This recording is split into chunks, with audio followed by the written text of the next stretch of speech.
3 YouTube சேனல்கள் வியாபாரத்திற்கு இருக்கிறது. தேவைப்படுபவர்கள் இந்த எண்ணுக்கு தொடர்பு கொள்ளுங்கள்.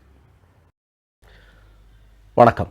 பாஜக ஆட்சி நடக்கக்கூடிய ராஜஸ்தான் மாநிலத்தில் 1.5 மாத பிஞ்சு குழந்தை காலால் நசுக்கப்பட்டு கொலை செய்யப்பட்டிருக்கிறார்.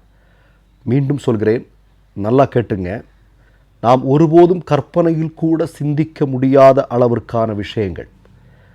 அதாவது குறிப்பாக ஏழைகளுக்கும் சிறுபான்மை மக்களுக்கும் எதிராக பாஜக ஆட்சி நடத்தி கொண்டிருக்கிறது என்பதற்கு இந்த சம்பவம் ஒரு உதாரணம்.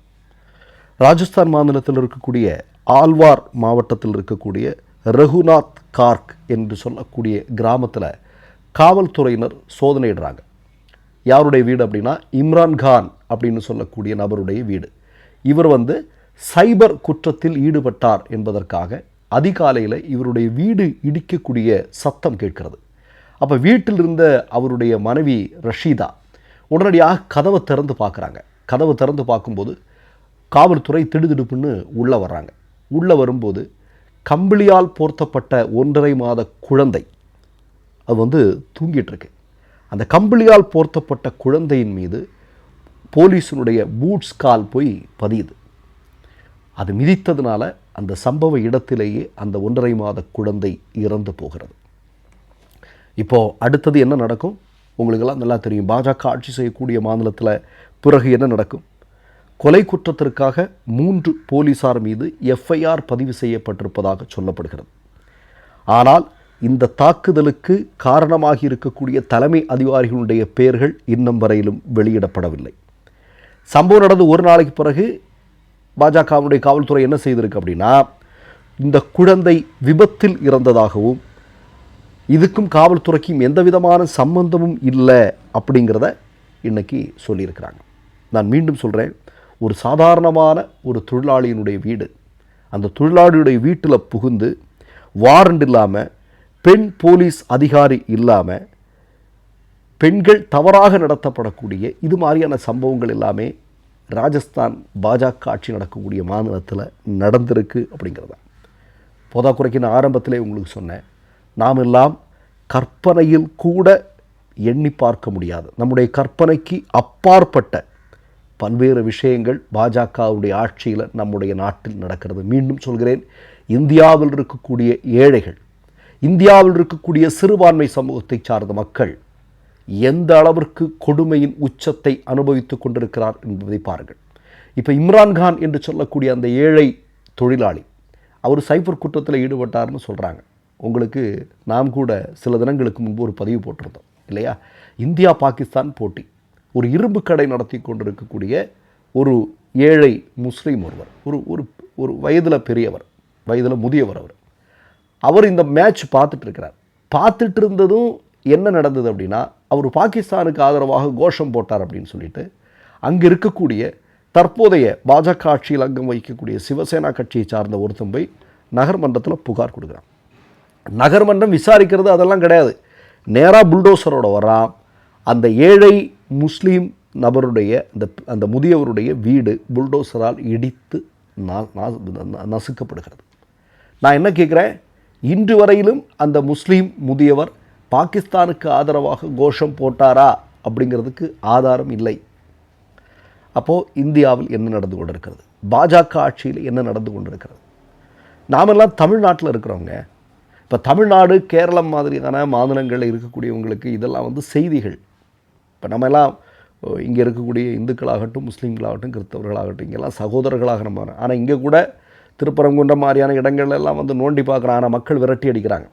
இதெல்லாம் நம்ம பார்க்குறோம். ஆனால் காலங்காலத்துக்கு அவனுக்கு இதை செஞ்சுக்கிட்டே இருப்பாங்க. ஆனால் பாஜக ஆட்சி நடக்கக்கூடிய மாநிலங்களில் இது அன்றாட நிகழ்வுகளாக இருக்குது, சர்வசாதாரணமாக டெய்லி நடக்கக்கூடிய நிகழ்வாக இருக்குது. நான் திரும்பவும் சொல்கிறேன், 1.5 மாத குழந்தை. பாஜக ஆட்சியினுடைய லட்சணம் பாருங்கள். பாஜக எப்படி ஒரு ஆட்சி நடத்துகிறது அப்படின்னு பாருங்கள். பாஜக ஆட்சியினுடைய காவல்துறை, அவர்களுடைய அதிகாரத்தில் இருக்கக்கூடிய காவல்துறை எப்படி நடந்து கொள்கிறது பாருங்கள். எங்காவது நம்ம யோசிப்போம், நம்ம பாலஸ்தீனில் இந்த மாதிரிலாம் நடக்கிறது நம்ம கேட்டிருக்கிறோம் இல்லையா? குழந்தைகள் விளையாடி கொண்டிருக்கும் போதே மைதானத்தில் விளையாடி கொண்டிருக்கக்கூடிய குழந்தைகள் மேலே இருந்து இஸ்ரேல்காரனும் அமெரிக்காரனும் குண்டு போடுறான். இதெல்லாம் நம்ம கேட்டிருக்கிறோம் இல்லையா? உலக போர்களில் இந்த மாதிரி பார்த்துருக்குறோம், இந்த மாதிரியான செய்திகளை நம்ம கேட்டிருக்கிறோம். ஆனால் சமகாலத்தில் பாஜகவினுடைய ஆட்சி நடக்கக்கூடிய மாநிலங்கள் இது நடக்குது. நான் சொன்ன 2வது சம்பவம் எங்கே நடந்தது? பாஜக ஆட்சி நடக்கக்கூடிய மகாராஷ்டிராவில் நடந்தது. நீங்கள் தெரிஞ்ச செய்திகள் கொஞ்சம் தான்.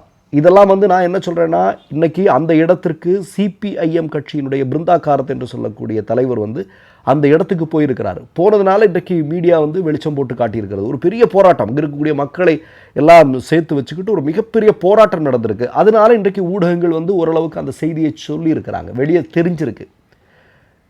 மற்ற உத்தரப்பிரதேசத்தில் எல்லாம் நடக்கக்கூடிய நிகழ்வுகள் பெரும்பாலும் வெளியே வராது. ஏன்னா அங்கே இருக்க பத்திரிகையாளர்கள் மிரட்டப்படுகிறார்கள் இல்லையா? சரியான செய்திகளை வெளியே சொல்கிறது இல்லை. உங்களுக்கு கும்பமேளாவில் நடந்த விஷயத்தை பற்றி நம்ம எத்தனை வாட்டி தான் பேசுகிறது? இன்றைக்கு வரைக்கும் அதில் இறந்து போனவர்களுடைய சரியான பட்டியலை யோகி ஆதித்யநாத் வெளியிட்டிருக்கிறானா? கிடையாது, கொடுக்க மாட்டாங்க. மருத்துவமனையில் கொண்டு போய் சேர்க்குறாங்க, எத்தனை பேர் இருக்கிறான், என்ன கண்டிஷனில் இருக்கிறான்னு பத்திரிகையாளர்களுக்கு அந்த சுற்று வட்டாரத்திலேயே தடை போயிடு, ஓடுறா அப்படின்னு. இதெல்லாம் நடந்ததா இல்லையா? அப்போ நான் என்ன கேட்குறேன்னா, எவ்வளவு பெரிய ஒரு கொடுமையான ஆட்சி இன்றைக்கு நடந்து கொண்டிருக்கிறது என்பதை பாருங்கள். இது குறித்து பாஜக ஏதாவது வருத்தம் தெரிவித்திருக்கிறதா? இந்த பாஜகவினுடைய முதல்வர் உடனடியாக அங்கே போய் அந்த குடும்பத்தை சந்தித்து ஏதாவது ஆறுதல் சொல்லியிருக்கிறாரா? ஒன்றுமே கிடையாது, எதுவுமே கிடையாது. இப்போ என்னென்னா, காவல்துறை எப்படியாவது பாதுகாக்கணும். அந்த 1.5 மாத குழந்தை என்ன பண்ணுறது? யார் கொடுப்பா?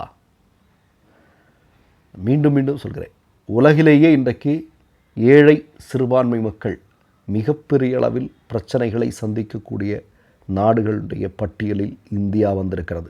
இதுதான் மோடியினுடைய சாதனை, இதுதான் பாஜகவினுடைய சாதனை, இதுதான் ஆர்எஸ்எஸ் என்று சொல்லக்கூடிய ஆட்சியினுடைய லட்சணம். இவங்க சொல்லிட்டு இருக்கிறானுங்க இல்லையா, அப்படி இப்படின்னலாம். இப்போ பாருங்கள், இதையே நம்மளால் ஆரம்பத்தில் சொன்ன மாதிரி நம்மளுடைய கற்பனையில் கூட இந்த மாதிரியான செய்திகளெல்லாம் நம்ம யோசிச்சே பார்த்துருக்க மாட்டோம். அப்படிப்பட்ட சம்பவங்களெல்லாம் நடக்குது. அப்போ இவனுங்க முழுமையாக இந்தியாவை கைப்பற்றினால் என்னவாகும்? ஆர்எஸ்எஸ்னுடைய கோர பிடிக்குள்ள இந்தியா முழுவதும் சிக்கிருச்சுன்னா என்னாகும்? நீங்கள் தான் யோசிக்கணும். மற்றொரு நிகழ்வில் சந்திப்போம். நன்றி, வணக்கம். மை நேம் இஸ் ரெட் சேனலை சப்ஸ்கிரைப் பண்ணிக்கோங்க. அதுக்கப்புறமா பக்கத்தில் இருக்கிற ஜாயின் பட்டனை கிளிக் பண்ணீங்கன்னா ஒரு நியூ பேஜ் ஒன்று ஓப்பன் ஆகும். அதுலேயும் ஜாயின் பட்டனே கிளிக் பண்ணிக்கோங்க. அதில் பார்த்தீங்கன்னா credit card, debit card options இருக்கு. இதில் உங்களுக்கு விசா, மாஸ்டர் கார்டு, ரிப்பே அப்படின்னு 3 ஆப்ஷன்ஸ் கொடுத்துருக்காங்க. அதில் நீங்கள் எந்த கார்டு சூஸ் பண்ணுறீங்களோ அந்த கார்டோட நம்பர் என்டர் பண்ணிக்கோங்க. அப்புறமா கார்டோட வேலிடிட்டி மந்த் அண்ட் இயரை டைப் பண்ணிக்கோங்க.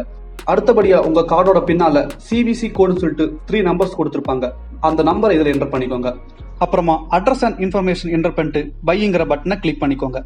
ஒருவேளை உங்கள் கார்டு நம்பர் இன்வாலிட்னு காமிச்சிச்சுன்னா உங்கள் கார்டில் இன்டர்நேஷனல் யூசேஜை எனேபிள் பண்ணுங்க.